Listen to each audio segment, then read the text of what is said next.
Bagian pertama ya, memahami esensi dari SKD itu sendiri. Jadi gini, SKD atau Seleksi Kompetensi Dasar itu bukan cuma sekedar rintangan birokrasi biasa loh. Berdasarkan keputusan menteri yang baru ini, tujuannya tuh bener-bener buat menyaring fondasi karakter kalian. Pemerintah itu lagi nyari individu yang bersih, kompeten, dan pastinya siap melayani masyarakat. Jadi, waktu kalian duduk di kursi ujian nanti, ingat ya, kalian tuh pada dasarnya lagi ngebuktiin kelayakan kalian buat jadi abdi negara. Lanjut ke bagian kedua. Ini dia nih, medan perang utamanya, 3 materi inti SKD. Yang pertama ada tes wawasan kebangsaan atau sering kita sebut PWK. Ujian ini dibangun di atas 5 pilar utama, nasionalisme, integritas, bela negara, pilar negara kayak pemahaman tentang Pancasila dan UUD 45, dan penguasaan bahasa negara. Kunci utamanya apa? Ini tuh bukan sekedar hafalan sejarah buta teman-teman, tapi lebih ke gimana kalian bisa mengimplementasikan nilai-nilai kebangsaan tadi di kehidupan nyata. Pilar kedua, ini buat ngetes nalar murni kalian. Namanya Tes Intelijensia Umum alias TIU. Di sini kalian bakal ngadepin 3 tipe tantangan logika. Ada kemampuan verbal buat menganalisis kata dan silogisme. Terus kemampuan numerik buat ngurusin deret angka dan soal cerita matematika. Dan terakhir, kemampuan figural buat nyari pola visual atau ketidaksamaan gambar. Lumayan menguras otak nih. Dan yang ketiga ada tes karakteristik pribadi atau TKP. Nah, bedanya sama 2 tes sebelumnya, di TKP ini tuh nggak ada jawaban benar atau salah yang mutlak.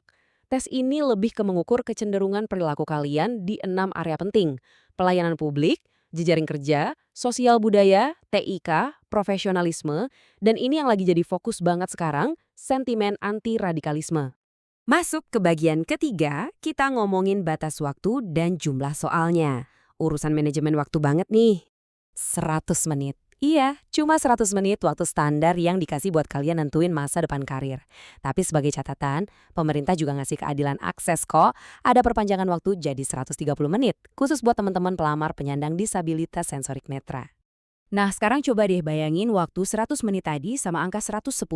Itu adalah total soal yang harus kalian kerjain. Hitungan matematisnya lumayan brutal. Artinya, kalian cuma punya waktu sekitar 54 detik aja per soal. Nggak nyampe semenit loh buat ngebaca, memproses logika, dan milih jawaban. Belum sempat narik napas panjang, waktunya udah jalan terus. Dari 110 soal itu, pembagiannya sengaja nggak dibikin rata. Kalian bakal ketemu 30 soal TWK, 35 soal TIU, dan porsi ujian yang paling raksasa itu ada di TKP dengan 45 butir soal. Paham sama proporsi ini tuh penting banget buat ngatur ritme dan nurunin stres kalian pas lagi ujian nanti. Oke, lanjut ke bagian keempat. Gimana sih sistem penilaiannya? Disinilah strategi kalian harus benar-benar tajam. Buat TWK dan TIU, sistemnya tuh tanpa ampun. Bener dapat 5 poin, salah atau dikosongin dapat 0. Udah, sesimpel itu. Tapi TKP beda cerita. TKP pakai skala prioritas, dengan poin dari 1 sampai 5. Aturan emasnya, setiap soal TKP yang kalian isi itu pasti bakal ngasilin poin. Jadi, apapun yang terjadi, jangan pernah biarin lembar jawaban TKP kalian kosong. Sayang banget poinnya. Terus, nilai sempurnanya berapa dong? Angka magisnya adalah 550. Itu nilai kumulatif maksimal kalau kalian sukses nyapu bersih seluruh soal dengan sempurna. Dan ingat juga ya, hasil keringat dan air mata kalian di ujian 2024 ini cuma berlaku sampai 1 periode pengadaan berikutnya aja. Kita sampai di bagian kelima sekaligus pamungkas kita hari ini. Strategi menghadapi nilai ambang batas. Buat kalian yang daftar di kebutuhan umum, perhatiin baik-baik nih. Ini adalah angka mati yang gak bisa ditawar lagi. Skor minimum kalian itu 65 buat TWK, 80 buat standar logika, TIU, dan 166 buat TKP. Ingat, ini sistem gugur loh. Gagal nemu satu batas aja, langkah kalian di SKD otomatis terhenti, berapapun tingginya nilai di tes yang lain. Tapi jangan khawatir, pemerintah ngasih pengecualian buat pendaftar formasi khusus. Buat lulusan cum laude dan diaspora, target nilai kumulatif minimalnya itu 311 dengan syarat TIU harus nembus angka 85.